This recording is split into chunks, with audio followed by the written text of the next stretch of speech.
Welcome to Genki Geji Geji Gokuraku. This is the next episode. In this episode, we watched two anime. One of them was randomly selected from all the anime that exist in the world. All of them. How many anime exist in the world? A lot. And we randomly selected one of them. Only one. That anime was the classic anime Btooom. Btooom. Then we also watched an anime that we got to choose, and that was Baki. The Baki from 2001, Baki Ultimate Grappler 2001, but also maybe the OVA. We both did watch the OVA from 1994. I want to say 1994. Yeah. Yeah. Cool. So we'll be talking about those this episode. I hope that's okay with you. I didn't ask you, dear audience, what you want. It's very impolite for you to not ask them beforehand. Anyway, the first anime is Btooom. We're talking about Btooom first. Can I just start? What did you rate Btooom on my anime list? Btooom is a solid 7. I thought it was good. I think I gave it a 6. A 6. I was upset. It made me frown. What did you not like about this show, Btooom? Well, we'll get into it. I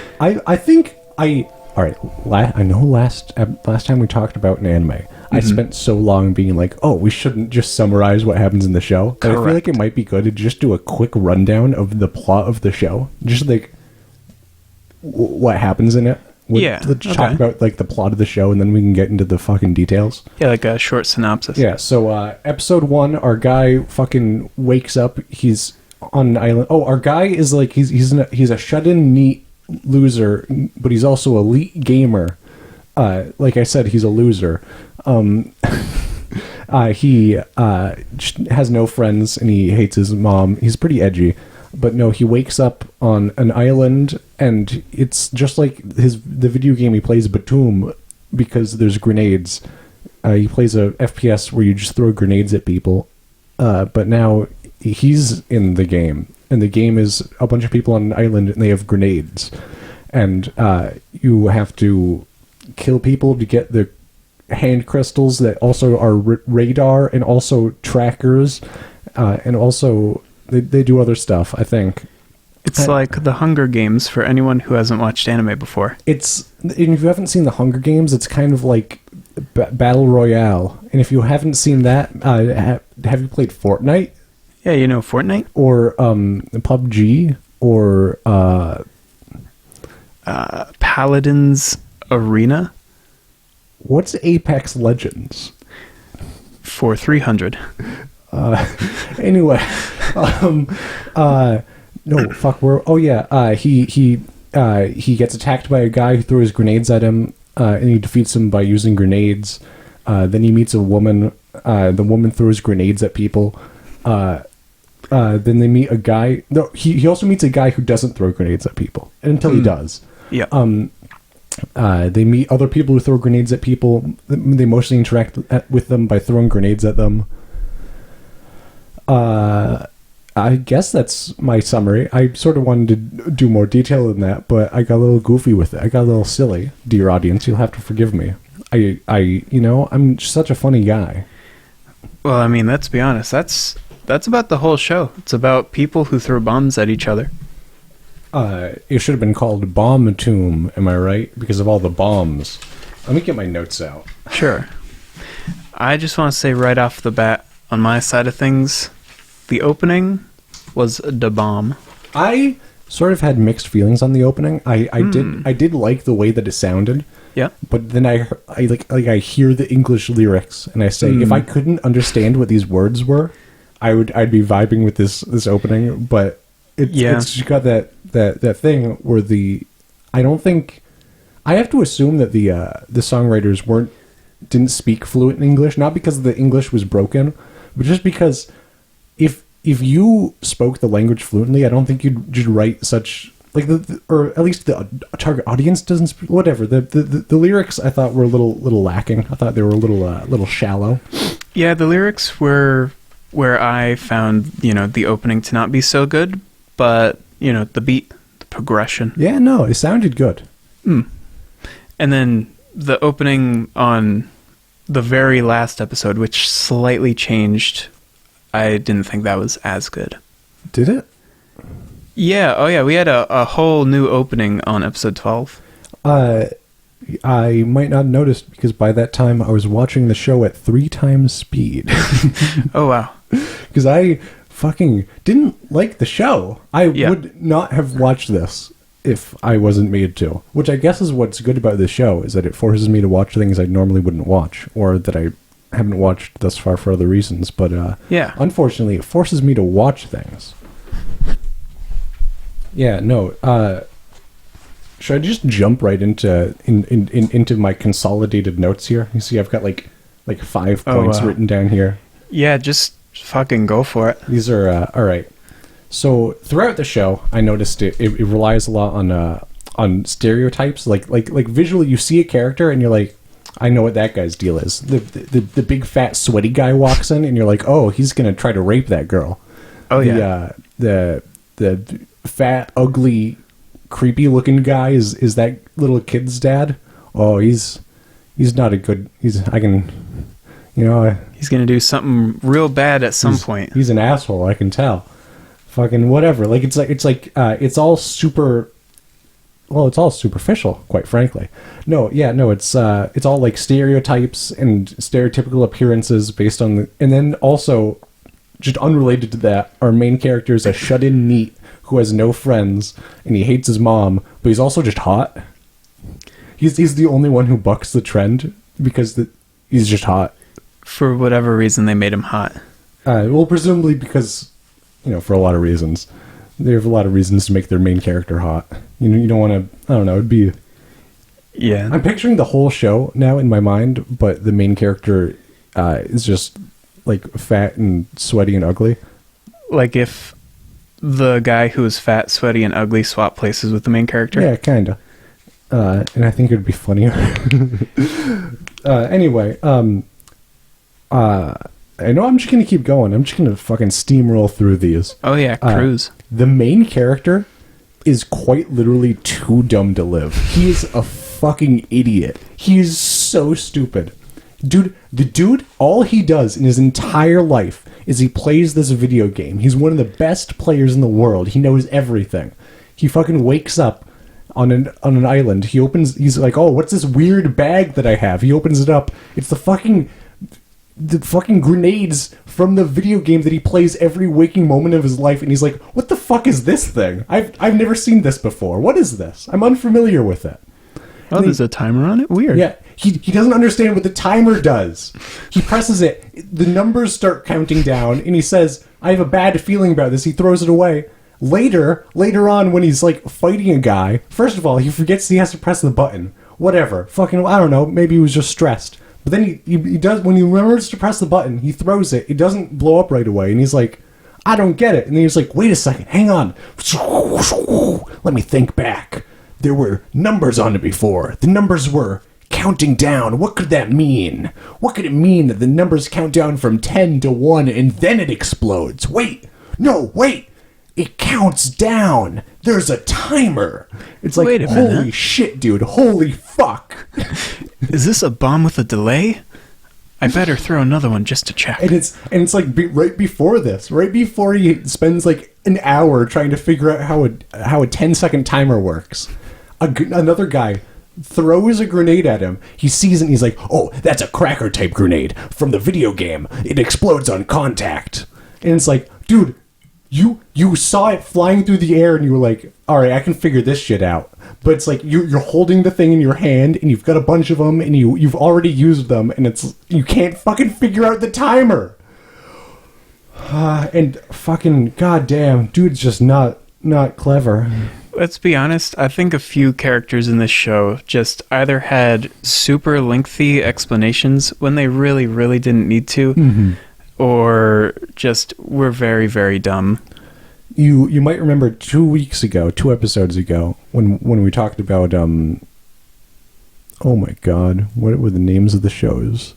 Was that Invaders. Oh yeah, Invader. When we were talking about Invaders, I there was just minor things where I was like, oh, they didn't spend like a long time explaining that. They didn't explain it at all, and you just sort of understood it. And I thought that was really cool for a show like that. Oh yeah. This is the opposite, where they love explaining things Needlessly and excessively. I'd like to shout out how many times the main character gets fucking blown up.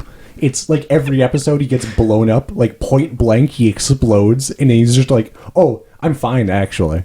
Like one time in the entire show, they're like, actually, it looked like I got blown up, but it was actually a trick. I didn't get blown up. And every other time, he just fucking gets blown up, and he's just fine. Like, a guy will put a bomb in a box. He's holding a box full of bombs. The bombs explode. It blows the, 2-foot thick concrete, like a giant hole through it. And later he just shows up and he's like, oh yeah, no, I just got lucky. Yeah, It didn't hurt me. There's not a scratch on me. I'm fine. He just sort of fucking Elden Ring dodged through it. Yeah. Like it was nothing. He used his iframes. Yes. So that's cool. Oh, also, he's a shut-in NEET, right? He does nothing. He's really good at throwing things. Like, he throws things, and 100% of the time he hits exactly what he's aiming for, no matter what the range is. He's also like a gymnast, and he's like a super genius, and like truly gamers are stronger and braver than the soldiers. I'll just say it. I'll say it. Yeah. They're stronger and braver than the troops. So no, I don't like anything about the main character. Anything at all. Fucking alright. In one of the episodes, cast your mind back. It's he just met the old guy. The old guy. Okay. The real estate agent, right? He just met him. Yeah, Taylor Son or something.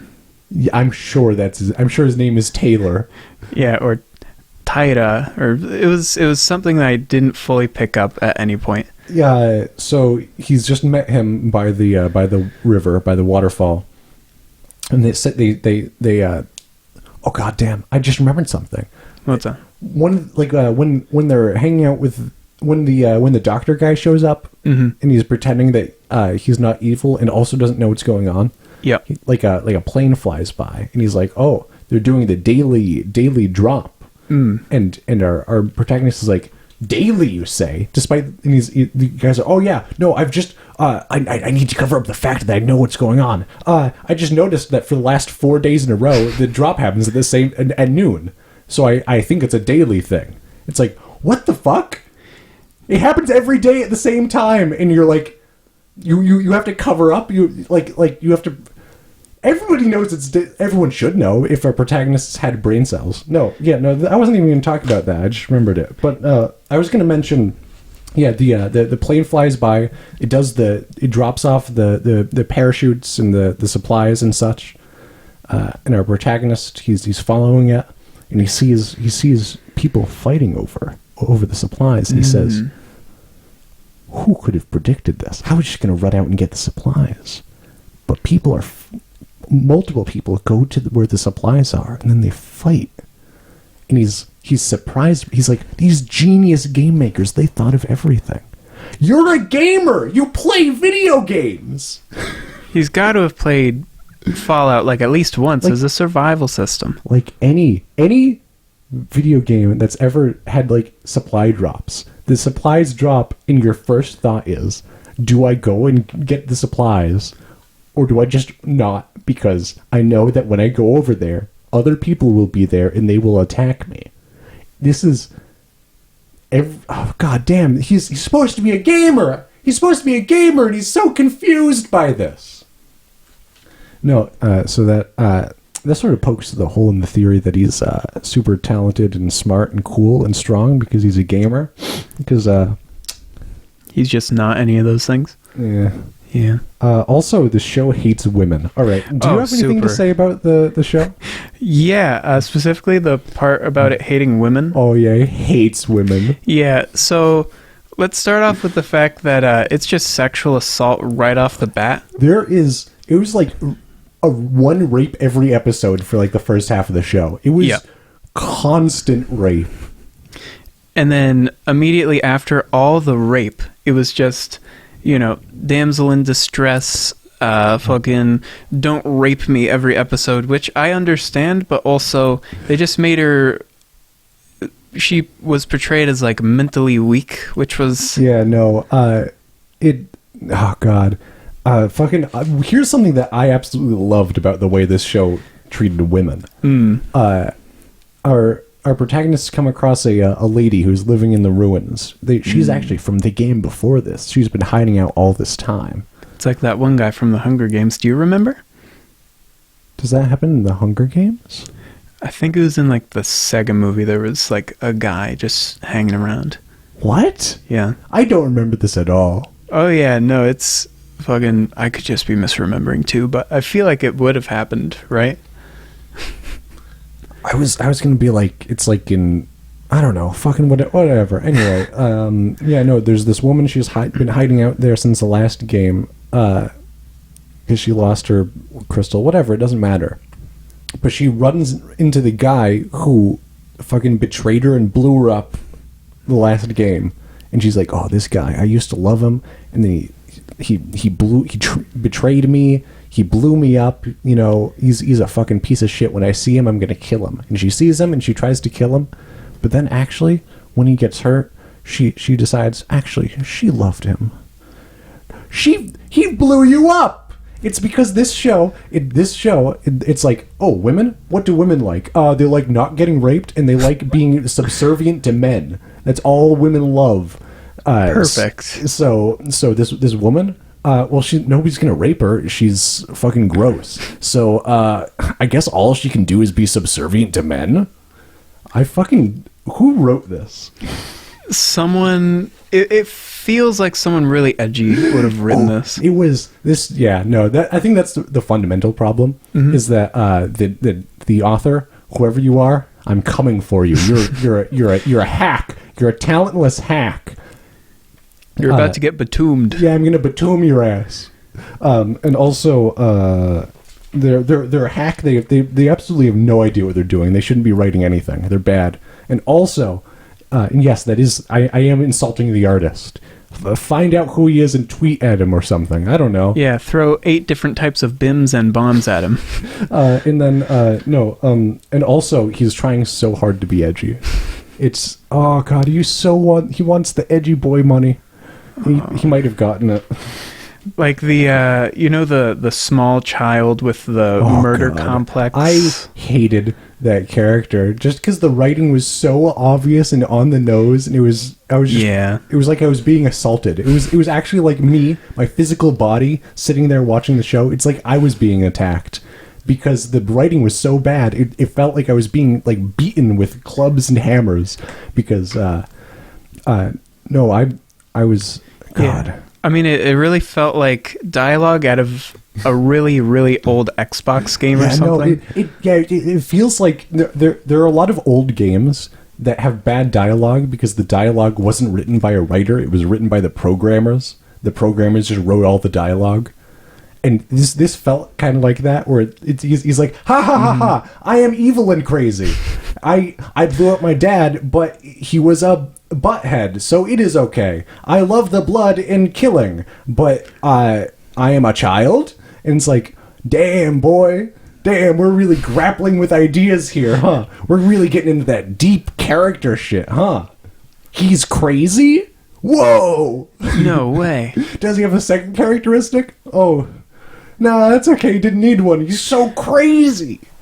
Oh, but at one point his shirt is all ripped, all gangster-like, so I don't know. I fucking peeked the microphone. I hate audio! Anyway, no, fuck, shit. Yeah, I was gonna say something else. It doesn't matter. How about the fact that Snickers, and they're definitely Snickers, in the little boxes, the little loot crates, are just called Snackies. I like that. Oh, that's fun. Yeah, just, gotta go pick up my Snackies. Try not to get blown up. Oh, the sound design. All right, here's something. Oh, I found okay. something in my notes. The sound design was bad. How so? Just there were a couple of noises that I was like, that fucking stands out. When the guy who's running the whole thing, when they show the flashback of him on the plane, on the screen on the plane, and he's explaining to everyone how the game works, there's like a noise. There's like a beeping. He's like, this is how the game works. And like there's like a graphic behind him, and there's a beeping noise. And I was like, I've heard that beeping noise in too many things, and it sounds bad. Like if I cared, I would edit it into the video here, but I don't care, audience. I don't care about you, and you don't need to hear it.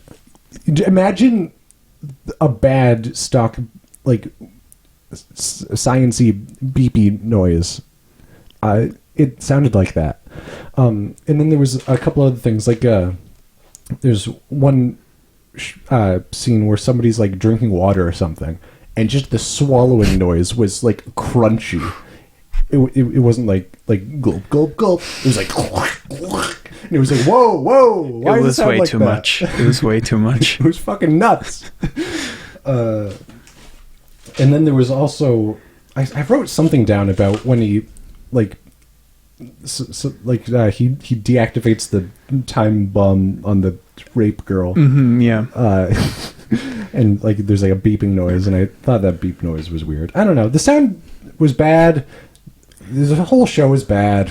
I was unhappy while watching it. Like I said, I watched like the first half of the show I fucking trudged through, and then I was like, I cannot finish this. So I just swapped it from this sub to the dub, and I put it on 3 times speed, and I fucking zoomed. Then I was having fun because the dub was also, I don't know if the writing was like this in the sub, but there were a few lines in the dub where he's like after he gets blown up by the doctor betrays him. He's like, oh, here's the medicine we need, and it's actually a bomb, and he blows him up. And then later when he shows back up to fight the doctor, he's like, I don't know if you know this, but you're an ass. And it's like, that's the guy that just blew you up, dude. He's more than an ass. Yeah, he's a attempted murderer for one. Yeah. There was another one. Oh yeah. I wrote down the line, if you move an inch, I'm going to shove this cracker up your ass. Right. I remember that quote. I thought about writing it down. It's really good. I'm using that shit in my day-to-day life. That's the best line in the entire show. If you move an inch, I'm going to shove this cracker up your ass. Is it Ritz? It's like a different one. Like a bomb. Yeah. Oh, shit. All right. Quite frankly, I'm okay with this being it. Like, if you've got anything else to talk about, like I'm satisfied. Yeah, I only want to add one more thing, which is, so for one, there was a nice sort of High School of the Dead scene where boobs are just flying everywhere, because someone throws a nice little cracker right at her tit to kill her. Yeah, no, I think what I wrote at that point was, I love boobs, and then I drew a frowny face to indicate that I was being sarcastic. Okay, that you don't actually like boobs. Well,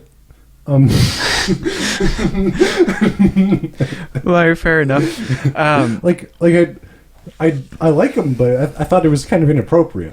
Oh yeah, no, that just added to the overall sexist theme of the show. I think it felt bad. Yeah. It was like I like. And the very final thing I'll say is the pandering that they have at the very end of the show, where it's the super loser gamer neat getting together with his video game waifu, and I remembered more things from my notes. Oh shit! I mean, if you want to finish that thought. Yeah. No, I just thought that was way too much pandering towards people like that. But for what the show was, it makes sense. It's overall, edgy guy wants the main character to win in the end. So yeah, no, I remembered 3 things while you were talking. Yeah.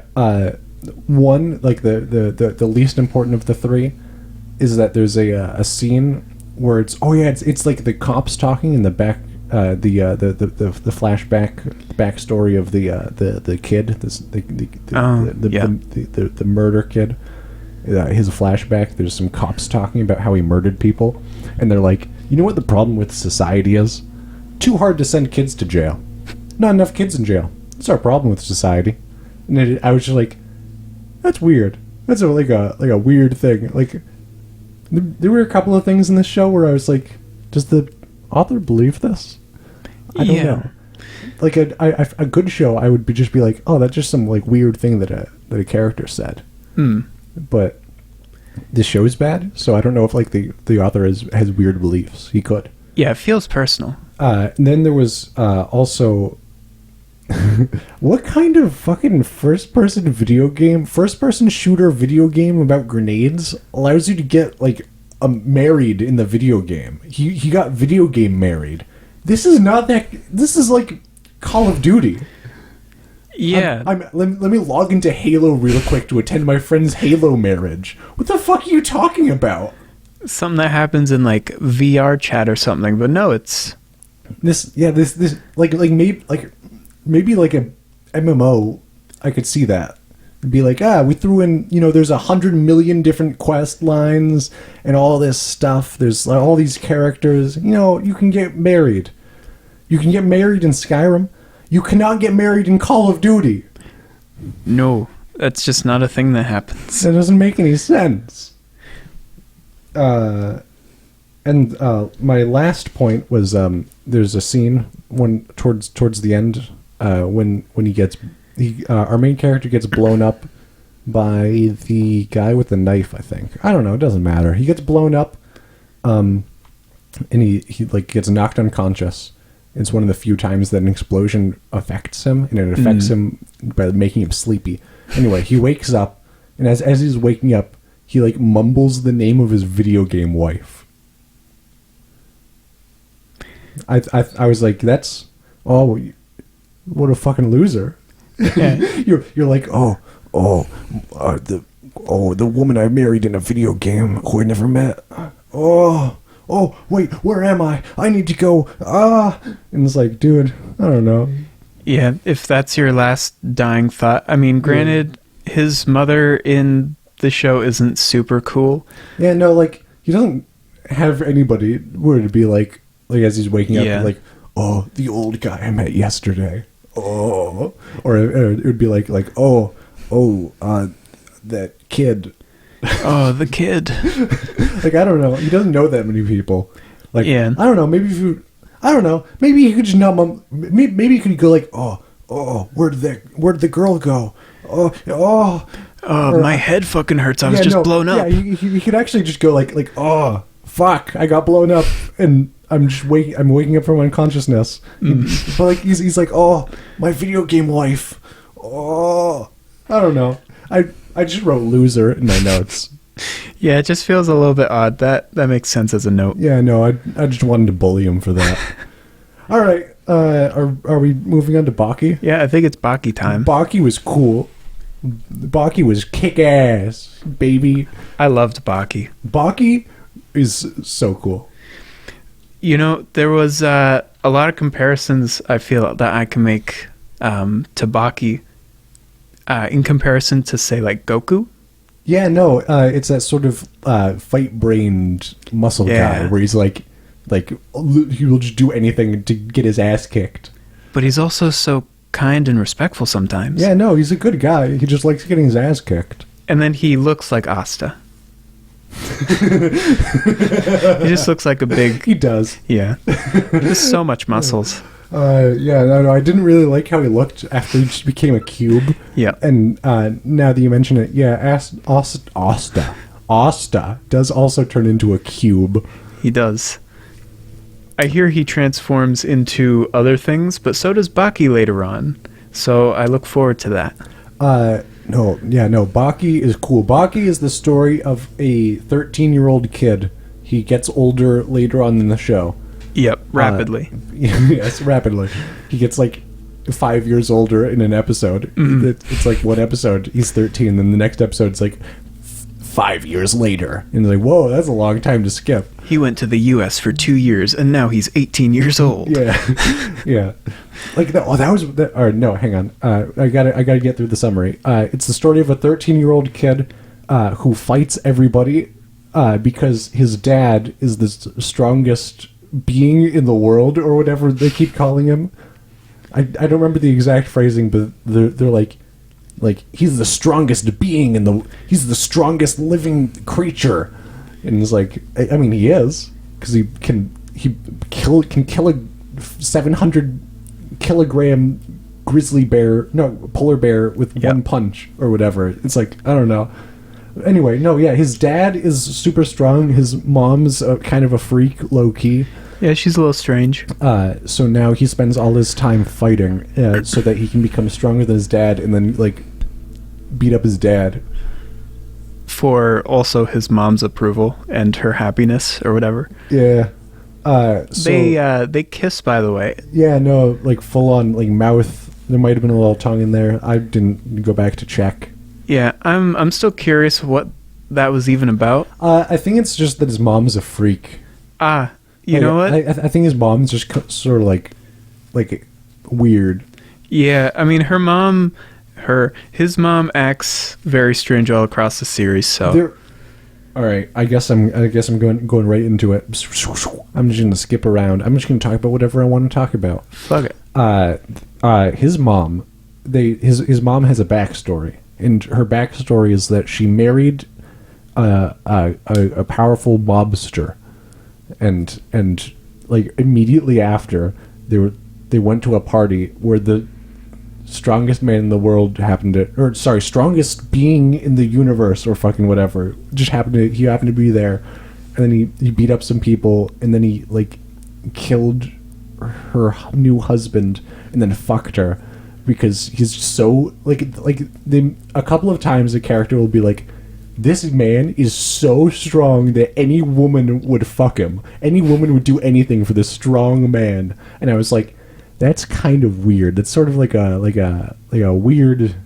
kind of like incel-y sort of mindset. But then I don't know if that was just like his freak ass mom's opinion, or if that's canon. I don't know if it's canon in the Baki universe if literally every single woman on the world would do anything to help this strong man because he's so strong. Yeah, we don't have any evidence of any other woman. Yeah, no, because there's no other women in the show. Yeah, it's just Baki's mom and I guess the girl he lives with and her mom. Oh yeah, there's them. They're also big into fighters, but they might be like a specific thing because their dad or whoever it is. I don't care. Fucking what else can I say about Baki? It's cool how he fights. No, the show fucking starts. The show starts with him fighting 100 gangsters, and 100. I was like, God damn, what a way to like. It starts. There's like a bunch of gangsters, and they're like, oh, we're gonna beat him up. We're gonna beat him up, and it's like, oh, what are all these gangsters here for? And there's some cops just sitting there watching, and then our guy just shows up, and he's like, oh yeah, you 100 gangsters are here like I told you to be. I gathered you 100 gangsters here. Excellent. I'm gonna fight you all. And they're like, yeah. And then when he says, there may be 100 of you, but you're equal to 4 men. yeah. The 100 of you gangsters, about equal to 4 guys.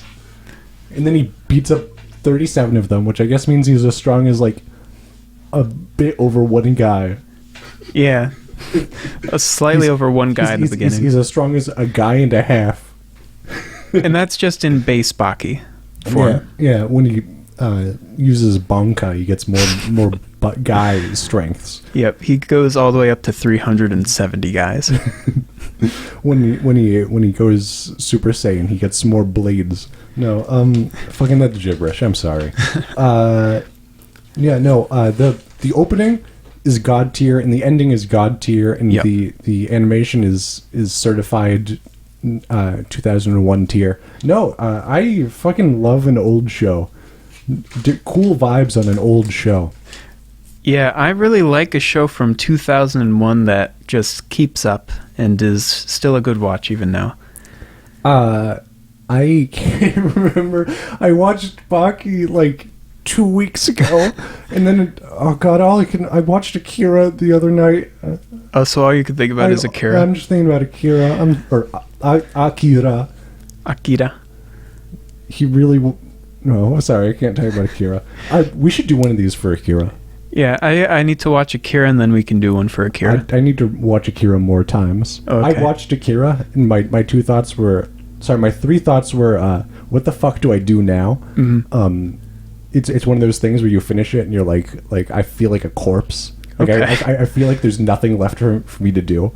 You know, you ever watch something, and you finish it, and you're like I don't want to do anything anymore. I just want to sit here for like a couple days and fucking process that. That was like ReZero for me, I think. Yeah, no, that sort of thing. Yeah. So I was thinking what's this a metaphor for besides the obvious metaphors? I was like, there has to be something more complex here. I haven't figured that one out. But my other thought was I need to watch this more times. Because no, sorry, I can't. Fuck, we're talking about Baki. I'm sorry. Yeah, there will totally be an Akira episode later, though. Yeah, no, there will be. Watch out for that one. Yeah. You better subscribe and ring the bell. Oh, shit. Better subscribe and ring the bell. And leave a comment. And also... Add us to a playlist. Like the video, add us to a playlist. Tell your friends, sort of tweet, join our Patreon. Make us a Patreon and then join it. What's Utreon? Something there. Make fan art of us. What's float plane? Sorry. What's float plane? He asks. I'm just thinking about things I've heard YouTubers say. Okay, no, we're doing float plane now.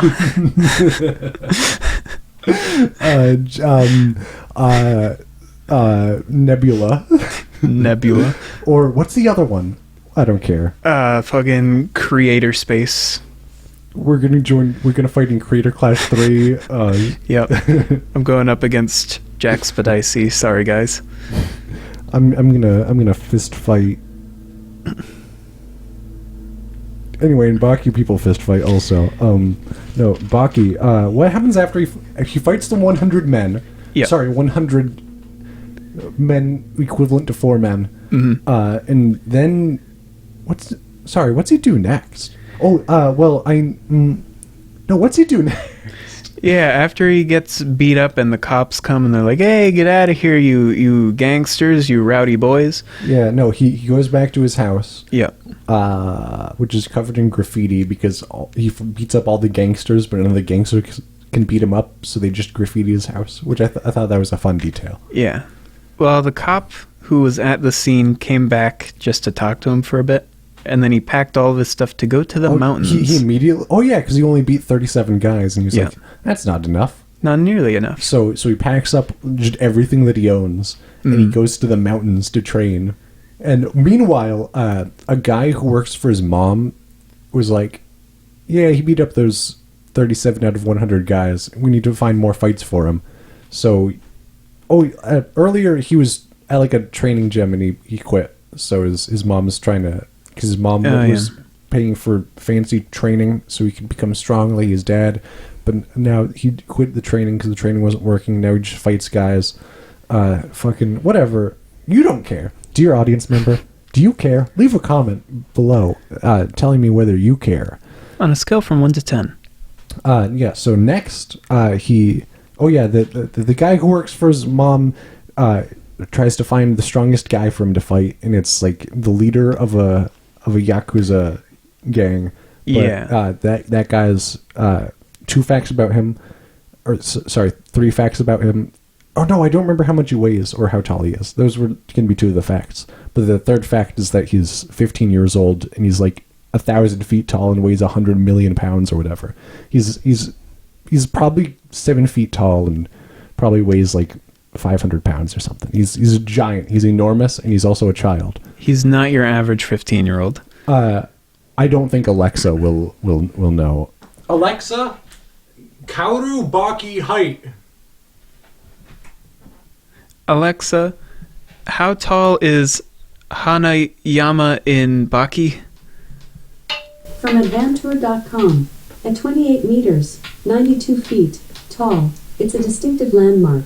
and quite a presence in the cherry shea hair. Dear audience members, I'm going to take Alexa at face value. Why would she ever By get... the way, I can automatically set your volume to 3 every morning before you wake up. Would you like me to do that? Sure. Great. I've set up a routine to reset your volume here. You can always change it later in the routines section of the Alexa app.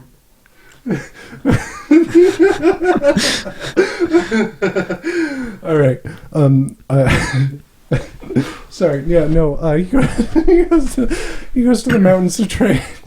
And then he meets a big man who his dad knew, and the big man is like, the secret to training is eating a lot of food. Yeah, he says, come into my cabin and eat my bear sashimi. Yeah. It'll make you strong. He's like, just the guy who's the strongest is the guy who eats the most. Like, just eat more food. That's the secret to training.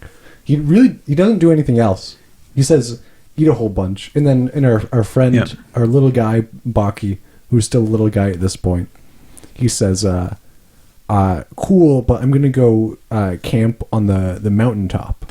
And the guy's like, are you fucking insane? Are you insane? Don't camp on the mountaintop. That's where it lives. If you go to Yasha Crag, you're going to see the Yasha ape.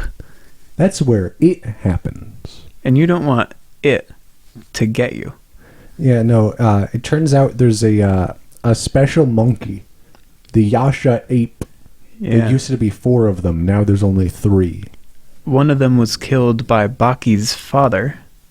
But anyway, these apes are insane. Cast your mind back. Think of any legendary hero throughout history. What happened to them? They were killed by the ape. This is something that is claimed, that all the legendary heroes who went missing throughout time, unless you know for a fact where they died, they were killed by the ape.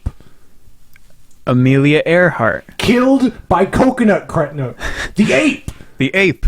The ape got her. It was the Yasha. It wasn't the coconut crabs. It was the ape. He was there. He had crab claws. Big crab claws. And also ape feet. But yeah, no, he goes to this place and he fucking fights this guy. The ape beats his ass. And then his big friend shows up and he's like, I'm gonna use my shotgun to save you from the ape. And then the ape beats his ass too. And it's only when Baki lights the ape on fire using gasoline and fire that the ape says, like, I'm gonna leave. The ape leaves. Yeah, he retreats. They go back to the cabin. The big man, he's all fucked up. So he goes to the hospital using the emergency beacon that summons a helicopter. Which I'm glad he has inside of his cabin home. It's a good thing to have when you live in the cabin on the mountain near Yasha Crag. Yeah, but of course he has his spare box of shotgun shells so he can blow up his belly with gunpowder if he needs to disinfect himself. I thought that was crazy because it's like that's something you see in like action movies where the hero's like, oh no, I'm like stranded in the wilderness. I'm 1,000 miles from civilization. It's gonna take me years to get back. Oh no, I've got this grievous wound. It's gonna get infected. It's bleeding a whole bunch. I need to fix it. I need to burn it. Oh, I'm gonna cauterize it. Oh god, it's gonna be sick. Dude could just press a button and a helicopter shows up and brings him to the hospital. I don't think he had to do that. He had like 2 pounds. It was also way too much. He emptied an entire box of shotgun shells. He emptied all the fucking powder onto his belly and then lit it on fire and it fucking blew up.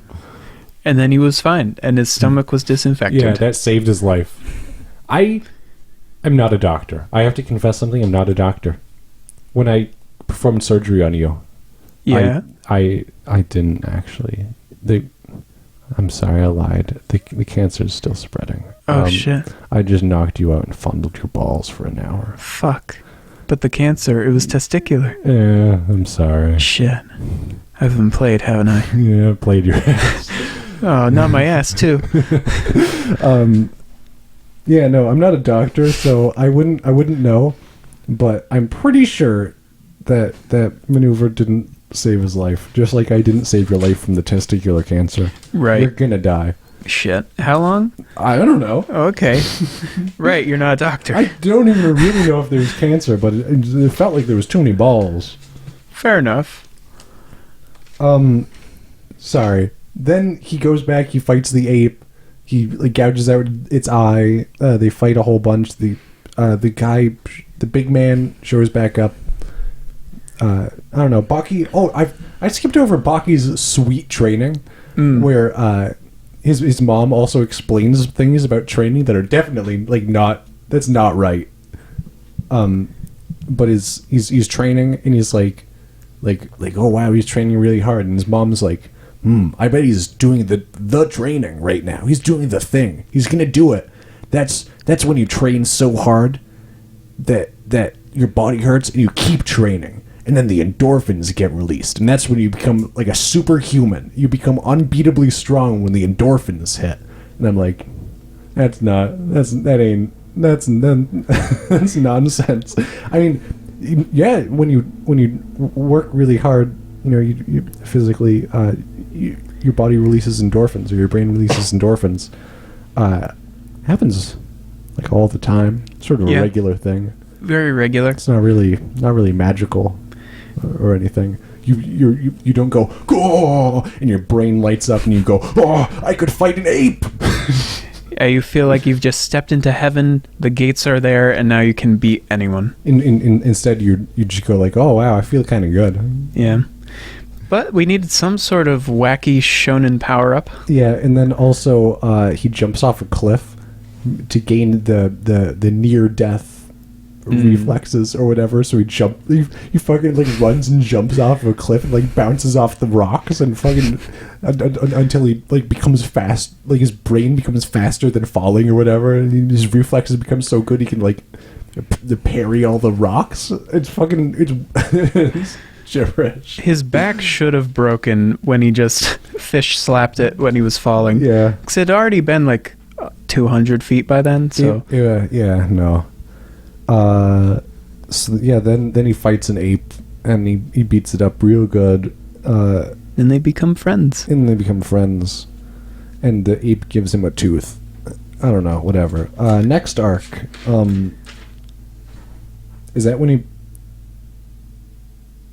That's when he fights Hanayama.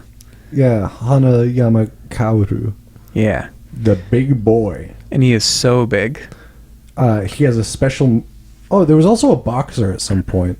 Oh, Yuri, the welterweight champion. Yeah. Boxer. He had that flashback where he fucked up a bunch of wolves. Yeah. He fought 12 wolves or whatever. Yeah. I don't remember. Was it 20 wolves? It was a bunch of wolves. So many and wolves. He just fist fought them and won, and I was like, that's sick as hell. Yeah. And his only explanation was, I have to read my enemy. And sorry. It was 24 wolves. 24. It was even more wolves. Christ. He fist fought 24 wolves. He read them. They were like an open book to him. He could see all 24 wolves surrounding him and could fucking... Goddamn. He fist fought 24 wolves into one. How do you do that? That's cool. No, I love shonens. Yeah, so Baki wants to fight this boxer because he fought him before he went to the mountains to train, and then now he's back from the mountains after training for a month. It wasn't very long. I don't remember how long it was. Sorry, don't quote me on that. I don't know how long it was. Just legal disclaimer, I do not know how long Hanma Baki trained in the mountains. But I feel like it wasn't that long. Anyway, then he's back from the mountains. He wants to fight the boxer, but then before he can fight the boxer, the big child shows up and explodes the boxer's arm. He makes the boxer's arm fucking explode. He uses this technique where he grabs the guy's arm and he squeezes it so hard that it fucking explodes. You watch as the muscle inflates and then promptly explodes afterwards. It's really gross, actually. Yep. I wish they showed it less times than they did. They showed it several times, and it just got grosser every time because it was closer up and it's slower motion every time. You could see the veins just wiggling and wriggling around inside of this big inflated muscle. Dear Dear beloved audience, viewer, listener, reader, how are you? I want you to imagine something gross. That's what it was like. Alright, so then the big guy blows up the boxer's arm, and then our guy, little guy Baki, he's like, I'm gonna fight that big guy. So then he goes to the big guy's Yakuza office, beats everybody up, throws the guy's desk through the window, and then says, I'm gonna fight you later, and leaves.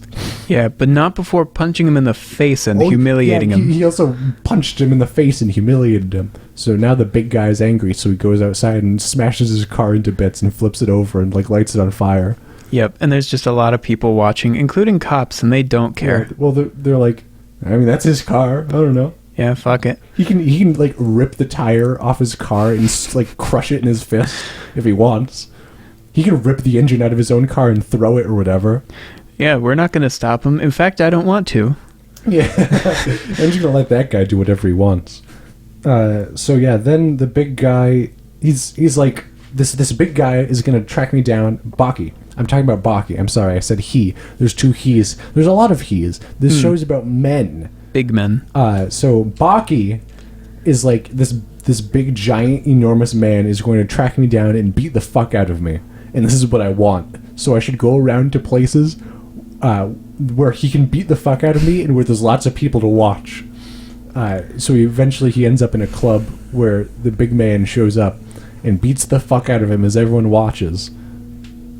But then Baki's him. Yeah, he goes into his endorphin flow state. Yeah. And they play a game of bloody knuckles and break some fingers. Yeah. He's like not strong enough to counter the guy's attacks. So he's like, I'm just gonna, every time he tries to punch, I'm just gonna punch one of his fingers because his fingers are the size of my fist. And I can just punch one of his fingers and it's gonna break that one finger. So eventually I'm gonna be able to beat him. No, it was sick. It was sick as fuck. Yeah, but unfortunately, 3 fingers in, man shows up. Big old man. Oh, yeah. No, then the big man shows up. Yeah, Baki's dad. It was mentioned earlier that if the way they were able to get this big Yakuza child to fight Baki is they were like, dude, if you beat him, Baki's dad's gonna show up.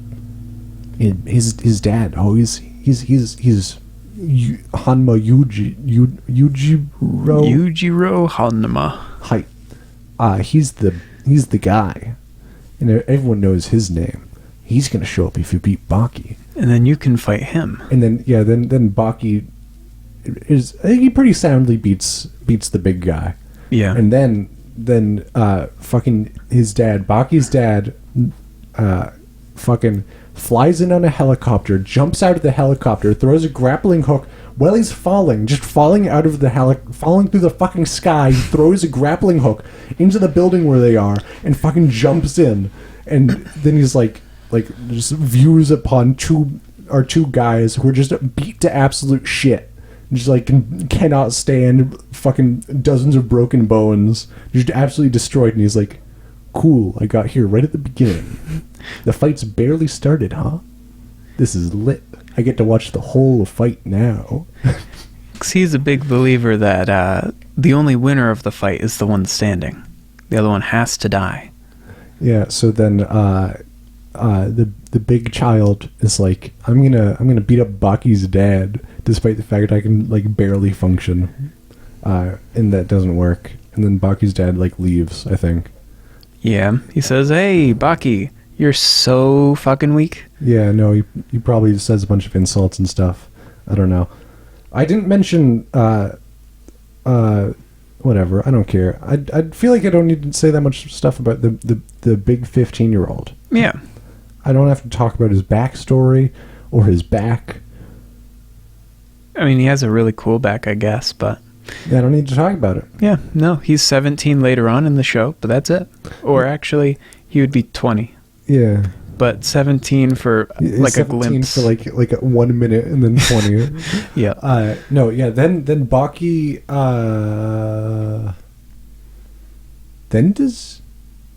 what does Baki do next?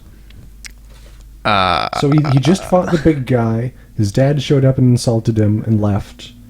Then does he go to America?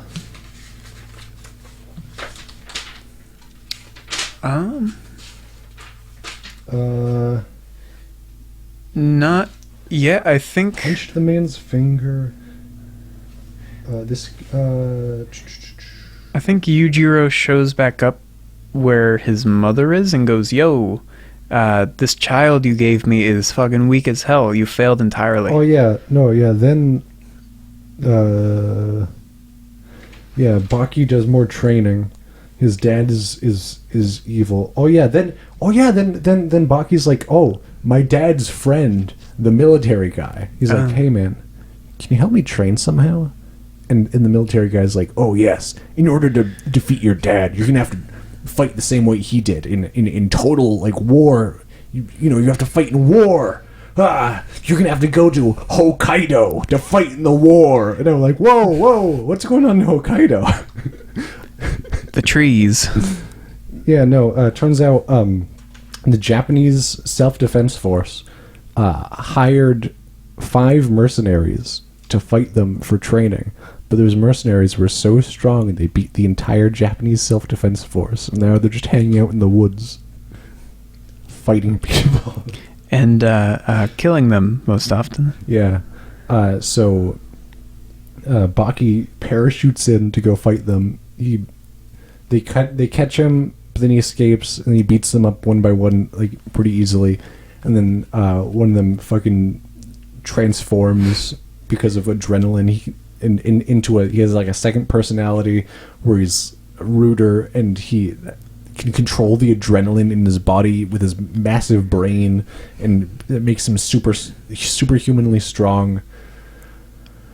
That's not how that. Again, not a doctor, but that's not how that that's works. not how that works. Legendary fighter, though. Yeah, no, he's the strongest soldier or something, but not the strongest like thing or whatever. Yeah, because he's easily beaten later. Yeah, no. Holy shit! Sorry, I'm flipping through my dear audience. You can't see me. I'm flipping through my notes. I have a notebook in my lap, and I'm flipping through it. I was trying to find out what happens next. As I flipped through it, right now in my notes, I'm in the middle of that fight against. There's 5 different guys there. I'm towards he's fighting the last 2 guys before one of them transforms. Sorry, there's just a note here that says that man was inside of a bear. He's got 3 of those guys defeated, and he's like, "Where's the last 2?" And he hears something in the woods, and he's like, "Oh, what was that? They're coming." And fucking a bear runs up, and he's like, "Oh my god, it was a bear, not them." And then the bear explodes, and a man was inside of him. The man chopped open the bear while it was alive, climbed inside of it, made the bear charge at him, and then when the bear was almost there, he fucking blew up the bear and jumped out with a knife. Which is insane. That's an insane thing to do. Not to mention this Gaia guy with the split personality. Yeah? He was quoted, he said, he breathed an entire day's worth of breath. Yeah. And then he screamed it out Yeah. using a special screaming technique. Whatever that's supposed to mean. See, normally it would be impossible to breathe out all that air so quickly. But he vibrated his vocal cords so he could breathe out an entire day's worth of air in like a couple seconds in a big scream. And he could only do that because of his immaculate adrenaline control. This show's silly. Oh, there's one thing we forgot to mention. I just wanted to bring it up. So before he goes into Hokkaido to fight these guys, so Baki's dad kills the Yasha ape, and all he has left... Oh, yeah. No, he kills... Oh, fuck, I forgot about this. While Baki was training, his dad shows up, and he's like, "Ha ha! I killed the Yasha ape, Baki! You're weak! Here's his skull!" And, like, fucking blows up his skull. And then Baki's sitting by the river crying, thinking about how his friend got killed, his skull removed, and then blown up. Actually, he didn't remove it was his whole head. Whatever. No, but then he's holding all the teeth of the Yasha, because the Yasha ape gave him one of his 2 teeth that Baki knocked out during their fight long ago. Yeah. But now he has all of the Yasha ape's teeth because his head, dear listener, the Yasha ape's head exploded in front of Baki. So now he has all the Yasha ape's teeth. So he takes that handful of ape teeth, and he's like, oh, I swear I'm gonna get strong enough to beat my dad. And he takes all the teeth and he puts them in his mouth, and he chews crunch, them. Crunch, crunch, crunch, crunch, crunch. And it's like, yum, yum, yum, yum. I don't know why he did that. Power. For the power of the ape. Yeah, no, this show is full of fucking insane shit. Yeah, he went full on ape mode. I don't know why he's doing that.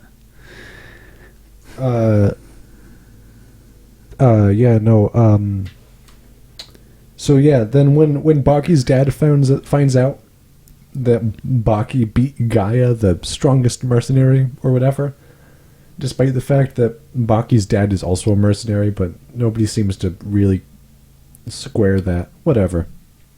No, after Yujiro finds out that Baki can beat a mercenary, he's like, I've got to show off too. So he calls up the Prime Minister's office, and he's like, Prime Minister, it's me. I'm going to be there in a bit to go beat you up, nerd. So then the Prime Minister surrounds his house, I guess, with just a bunch of just like way too many police officers. Mm-hmm.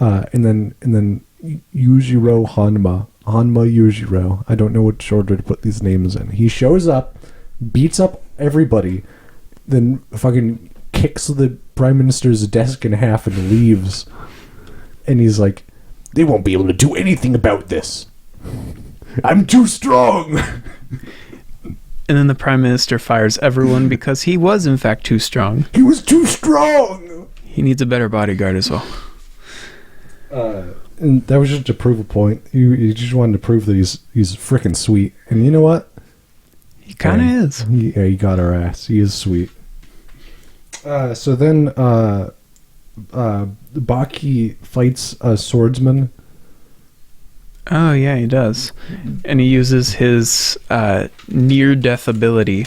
Yeah. And he's like the swordsman swings the sword too fast. There's no way to dodge it. So what I'm going to do is I'm just going to stand here with my eyes closed, and once I feel the sword, they swinging too fast to dodge. Once I feel it touch me, then I know where it is. Then I can just counter it. Very smart. You know, I mean, it works. At roughly the same time, Baki's dad tracks down a guy and he's like, you've got a giant bow, don't you? You're like, you've got a giant bow. Shoot me with this giant bow from like 1 foot away. And then the guy does it, and before he can, like, at the instant he releases the bow before the arrow moves, Baki's dad is able to like instant transmit forward and like grab the arrow. And he's like, oh, even the world's fastest arrow is so slow that I took a nap and I made a sandwich. It's like, all right. Yeah, he's just flexing a lot, doing a lot of flexing. Yeah. Let me go through my notes. Baki gets a friend. The friend is the guy who he beat up earlier, the big guy. The delinquent, who was one of the 100 men that Baki beat up at the beginning of the show, is also Baki's friend. But then, at some point, when the Yujiro ape's head exploded, around then, Baki's dad was like, I'm gonna beat your ass in like a month. We're gonna fight or something. I don't know how long it was. A month. They agreed to a fight. So we're right before that now. We're caught up. It's right before the fight. It's like the day before the fight, and Baki's like, I need to warm up for 12 hours before this fight. So I'm gonna get everybody who I've beaten in a fight so far. I'm gonna gather them all up, and I'm gonna fight them for 12 hours. And then he just does that. And then he does that. And then Baki's dad shows up in a helicopter, and he's like, "Oh, I'm gonna fight you." No, yeah. Then, oh, dude, there was an earthquake. Oh no, there's an earthquake right when they were about to fight. So Baki's dad punches the earth so hard it stops the earthquake. Which is ridiculous. That doesn't make any like, I don't know, controlling the adrenaline in your body becomes super strong, or like oh, when you're near death, you become faster or whatever. It's like, whatever. That makes, I mean, kind of, but Yeah. a man punching an earthquake away, that's what? For one, wouldn't that create more of an earthquake? He punched it at the same frequency, but inverted, so it canceled it out. Which is an impossible fucking... Like, how did he do that? No, then Baki does his signature move to open the fight, where he like runs at somebody, jumps at them, wraps his legs around their neck, and punches their head a whole bunch. This is a signature move. It's so signature that, like, I think the ape used it against him, because Baki used this in every fight, and then also an ape used it against him. So it's a perfect technique, but it does not work against his father, because his father is immune to punches. He is a literal brick wall, but harder. Then Baki climbs on his back and starts strangling him, and Baki's mom is like, "It looks like a father carrying his son on his back." And then, I did like this.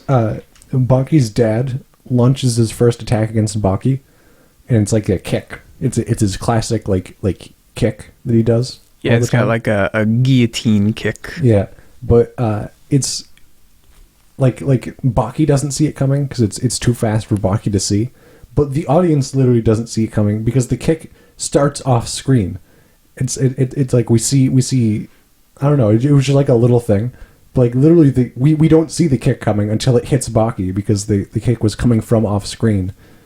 But Baki didn't see it coming because it was too. I just thought that was really clever. Like, I don't know if that was like intentional that the audience doesn't see it coming and Baki does also. Like, I feel like it has to be intentional. I just thought it was cool. I don't know. You could say, I'm kind of a nerd. Sorry, I'm losing energy. Oh man, I've been losing energy for a long time. An hour and 13 minutes in will do that to you. Sorry, I need to regain my energy. The only way I know how. I've been watching Dragon Ball.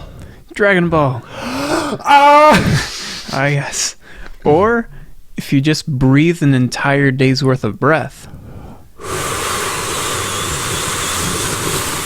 Nah, I can't do that. Hang on. Oh yeah, that's tough. That's tough.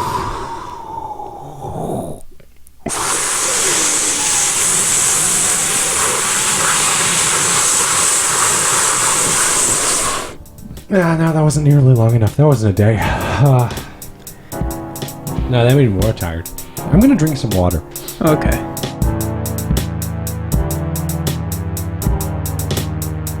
Alright, that wasn't quite a quart of water, but it was pretty close. Now, with a quart of lemon water rushing through my veins, Hell yeah. I've been granted, by God's grace, the strength to continue talking about Baki. I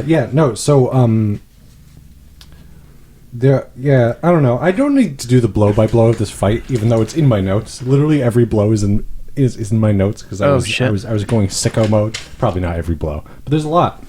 Do you want to mention the 50-pound diver's suit that Baki was wearing casually for that 12-hour period? Oh yeah, no. During that 12-hour period, Baki was wearing a ton of weights because he's just so cool. Yeah, he needed to do something that made him go, "Oh, look at how crazy this guy is. Oh no, he's wearing 50 pounds of weight. He's even crazier."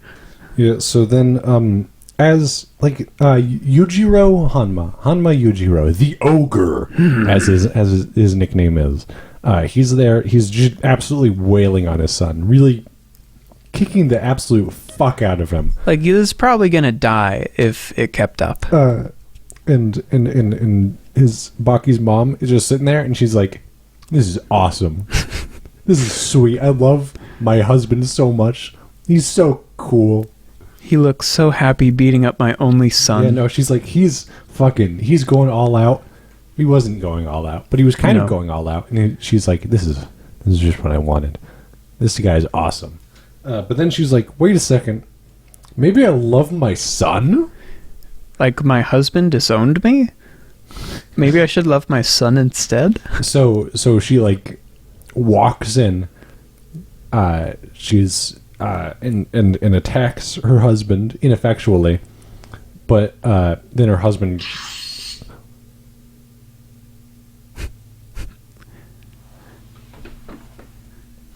Audience.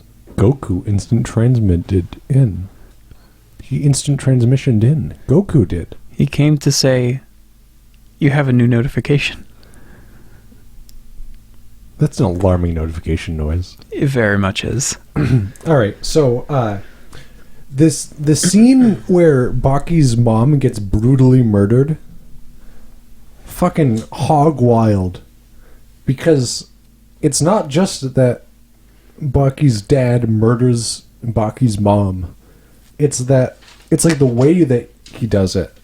It was like poetic, right? So like it's like all like him squeezing her, just like crushing her body with his massive arms, but like the posing, like they do multiple poses as he's like murdering her, and it's all like they look like lovers embracing, but it's actually lovers murdering each other. Yeah. I liked how when she first came over to fight him, she threw a couple punches. He just sort of flicked her wrists away and broke her wrists. Broke both her wrists, yeah. As if just like swatting away some wind. Do you often swat away the wind? Well, like, say if something smells, like you waft away the wind, or if something smells good, then you waft the wind towards you, I guess. So it was like that. She was like a delicious smell that just got wafted away, and it broke both of her wrists. Yeah. Oh, yeah. And then after Baki's mom dies, her corpse falls on top of her son, and again, like it's like her corpse is, it's like she's protecting him. I was really enamored with this scene, but then Baki's dad beats everybody else up. Just all Baki's friends are there to watch, and he goes like, "Oh, I'm not done." And he beats everybody else up too, and then just he leaves. Yeah, and then there's a scene where Baki's mom's actually not dead yet, but everyone's unconscious, and she sings to Baki, and then she dies. I don't know if that's canon or not. I'll guess it's canon because of the very, very next scene where he's imagining carrying his mother home. Yeah, he's imagining carrying her home, but he's only carrying her ring, and he's walking through town, and he's just all beat the fuck up, and everyone's like, "Yo, is this guy okay?" And the police walk up to him, and they're like, "Hey, you okay, son?" And then he cries, and he says, like, can you just let me do this a little longer? You just let me keep going, buddy. And he just walks away. Yeah. And then he buries his mother's ring. It was her ring, right? Yep, it was a little shiny ring. Arigato gozaimasu. And then he goes on a fucking sick-ass trip. Yeah, then he goes to America. And he travels around America for 2 years trying to find the powerful fighters, and he doesn't find any. And then he gets told, "No, you got to go to Brazil. That's where the powerful fighters are." So then he goes to Brazil, and he shows up in Brazil, and the first guy he meets is like, "The powerful fighters aren't in Brazil. They're in Japan."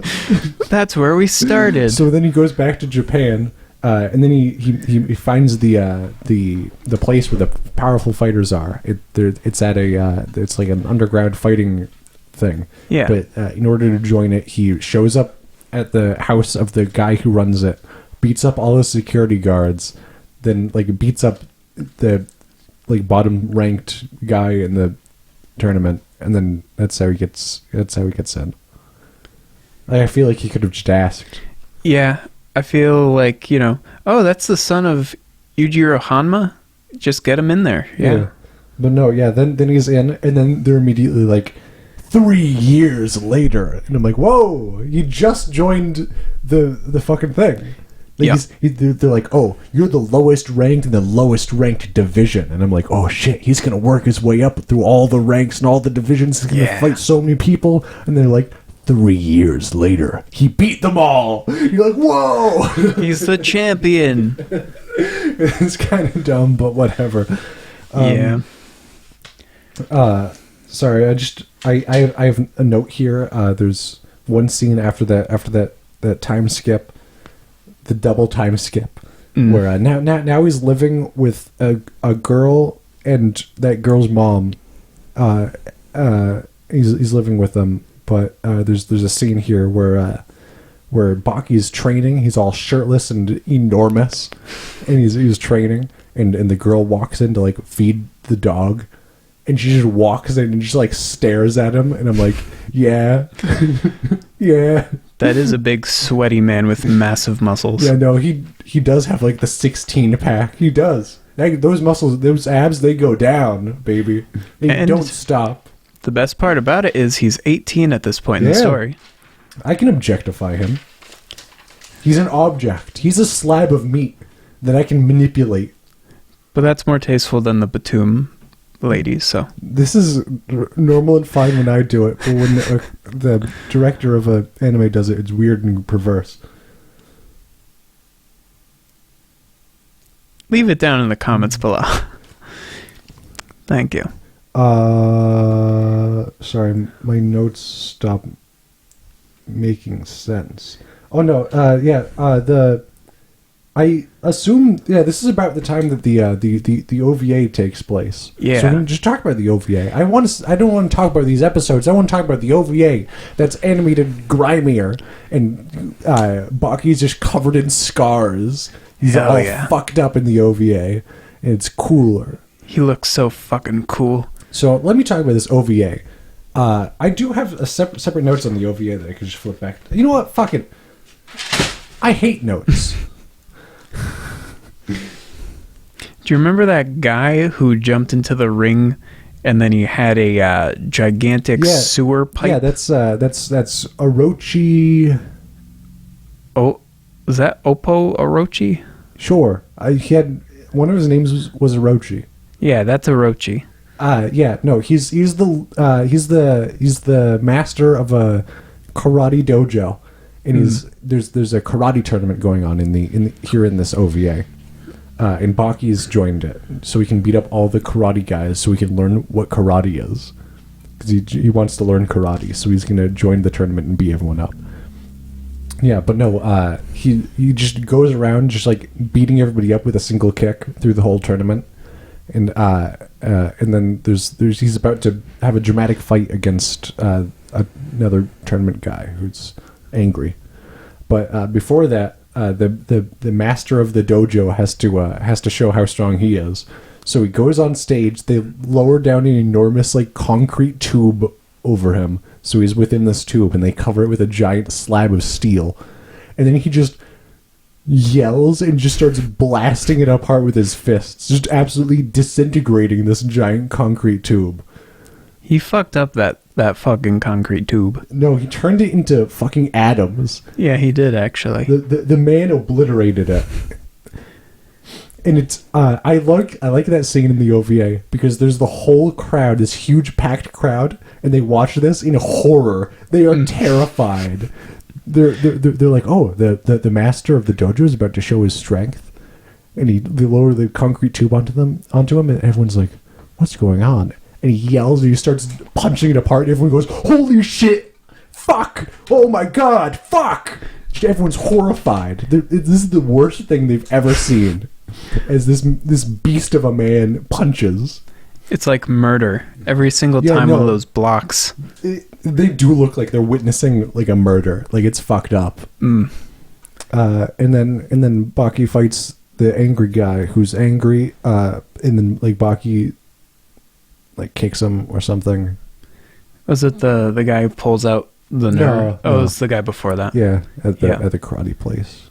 Yeah, he beats him up pretty easily. Like, I took notes on the whole fight. Yeah. I threw away my notebook. It's over there on the other side of the room. Yeah. And I just don't remember that man as much as I could remember that man. Yeah, so then Baki goes to the underground place, now that he knows karate, and he fights a guy who pulls the nerves out of your body. Which is a very devious tactic. It's fucked up. Yeah, like he pulled out some guy's optical nerves. Before the fight, as he's walking in, like the guy who won the last fight's walking the other way, and and there are guys like, "Oh, get out of my way, pal!" And he's like, "Ah!" you know. And then just for the minor inconvenience of being rude, this man pulls out his optical nerves. Like, imagine if somebody annoys you and your response is, "Oh, I'm gonna pull out his optical nerves. He annoyed me." He's going to be blind until, well, forever. Sorry. That's sick. It was a whole hallway full of dudes who were just either blind or partially blind. Yeah, no. So then, oh god, in the OVA, this when this cord cutter, I don't remember his name. When he enters the arena to fight Baki, he jumps over like the waist high barrier without like bending his legs. He just like with his ankles. And I swear to God, if I ever saw somebody do that, I would kill myself. If somebody wanted to fight me and they were approaching me in order to engage in physical combat with me, and they jumped over a waist-high barrier with their ankles without bending their knees locked straight, flicked their ankles and jumped over a waist-high barrier, I would kill myself. I would kill myself. Imagine the strength that would take to do that. Yes, that's the most terrifying thing a human being could do. I think there might have been like some ropes or like smoke and mirrors. Yeah, smoke and mirrors. Yeah, he was, yeah, you know. But yeah, so he fucks that guy up. Yeah, no. Then Baki fights that guy in a dramatic fight where it seems like Baki's going to lose, but then he wins actually. Yeah. But when he wins, he's got like the guy down on the ground in like a pin. He's got his arm up, and he's like, "I'm gonna break your arm unless you give up right now." And the guy's like, "Fuck you, break my arm then." And then Baki punches him in the head instead. And he's like, "Oh, if I broke his arm, he'd never be able to fight again. But if I punch him in the head, I'll just knock him unconscious." He's so respectful. He loves fighting and fighters. What a good guy. He would never blow up somebody's arm. No. Unlike a big old 15-year-old. Oh yeah, then after that, Baki's dad shows up in the show. Yeah. And he's like, "I'm gonna fight someone." Whoever. And then and then they decide that Orochi will fight Baki dad. Yeah, 'cause he had like a 10-year grudge, which was 5 more than Baki's originally. His 10-year grudge is that one time he was out drinking, and then Baki's dad showed up and punched him, and he was like, if I was sober, I would have been able to dodge the punch, but I was drunk, so my reaction time was 0.1 second slower, so I wasn't able to dodge. So, normal stuff. Yeah.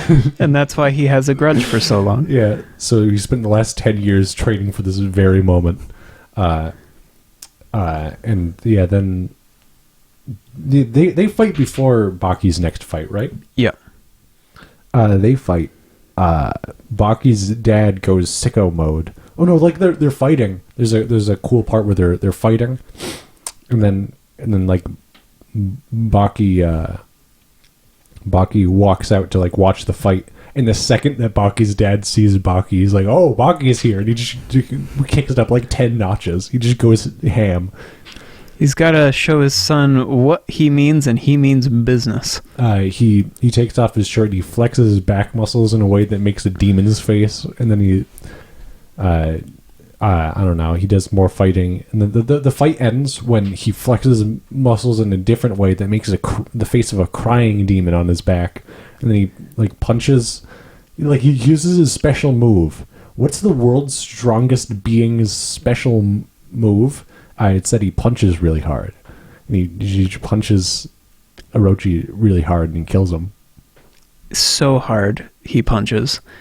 I hope that whole, the demon face on his back, I hope that's played with more in the future. I assume it will be. It seems like an important detail. Yeah, especially since, it's been present since like episode like 1 or 2 even, you get to see his back. I think 2 or maybe 3. Yeah, no, it's pretty early on he shows up.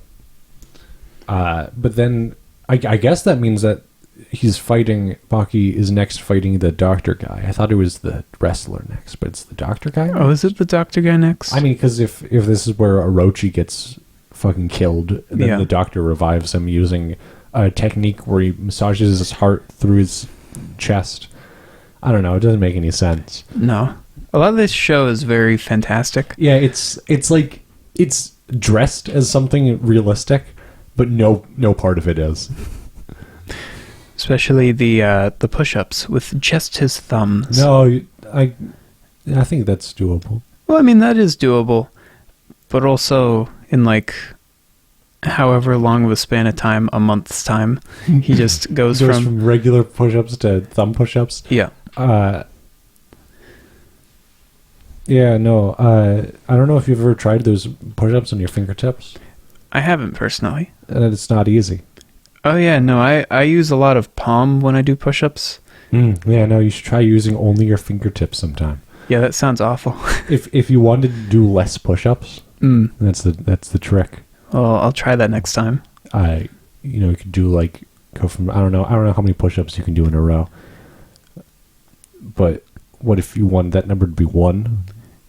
Then this is the technique for you. Sweet. Yeah, no, I max out.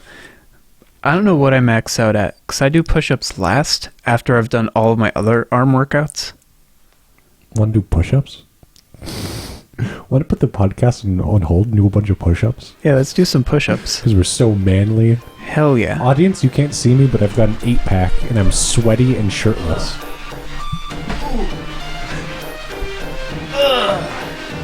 Yeah. Oh, shit.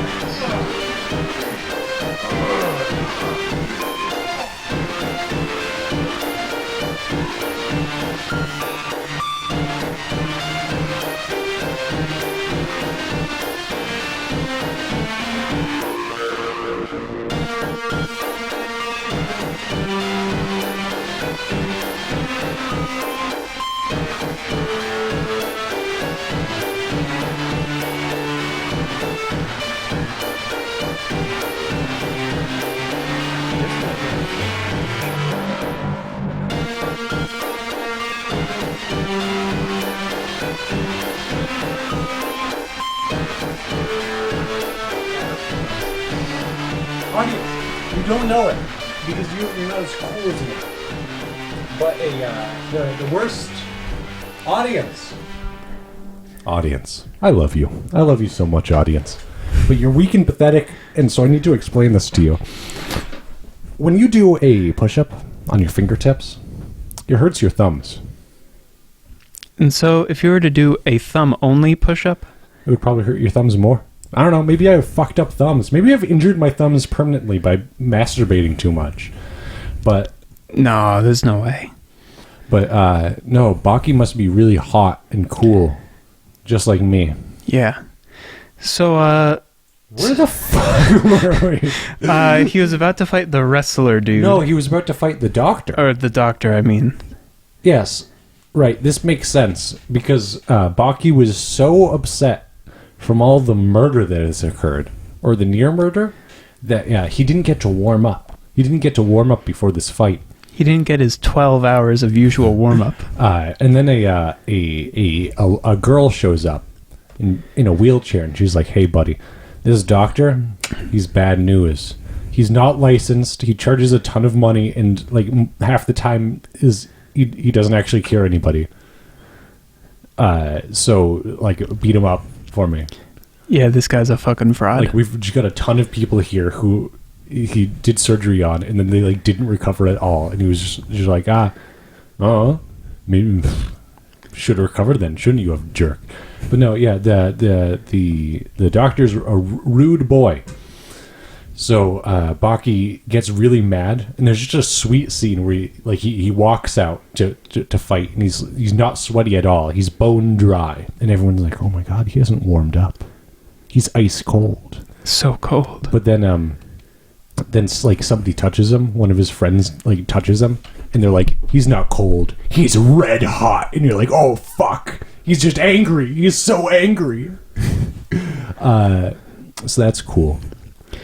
And that gives him a little bit of a juice up, a little bit of a power up. Then he goes absolutely Baki mode and demolishes this doctor. Which, we could have seen that one coming. Yeah.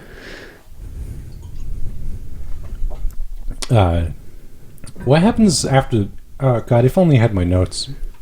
Oh, yeah, if you had your notes right now, I didn't take notes on, like, the last 4 episodes. I'm looking at your notes right now. Yeah. Like, all right, that episode you wrote, that's a massive man. And the next episode you wrote, Baki fought a massive man and won. Yes, that is correct. I think that's where we are. So after that, 18-year-old Baki versus Yujiro's. Well, I mean, that's supposed to be there. That's when his dad first got there.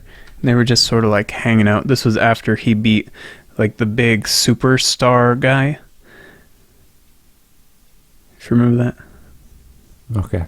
Okay. He was like Barack Obama. Let me be clear. And then the thing happens and he fights Orochi and then the doctor and then... I don't know where we're at after that. Dear listeners, we can't remember what happens in Baki, but we know it was cool. And it was so cool. At one point he fights a wrestler who does a bunch of not wrestling moves. And he's also a big guy, but then he like kicks his knee a whole bunch because his knee's fucked up because he's a giant wrestler. Also, obviously fuck his knees. Fucked up. Yeah, fuck knees. Fuck you, knees. I hate knees. Ah! The most brutal fight wasn't any of the fights in Baki. It's the fight of me trying desperately to fuck up the audio. That's true. That's very true. What? How does the show end? Or this season? Does more stuff happen? Not really. It just sort of keeps going until it just kind of ends. And then there's the next part, which we have to watch. Yeah. So we might... I don't know. This fucking sucked. This was a bad podcast, everyone.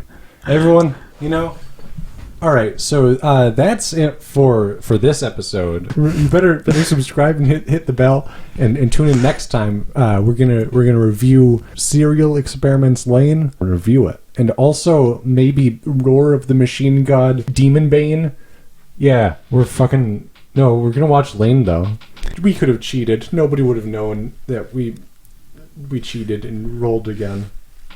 We could still. If we don't watch Roar of the Machine God Demon Bane next episode, it's because we didn't want to, and we cheated. But we are going to watch Serial Experiments Lane, so we'll see the new club that plays really great hardcore techno for a really hip young crowd, if that's something you're interested in. I hope there's a really good story.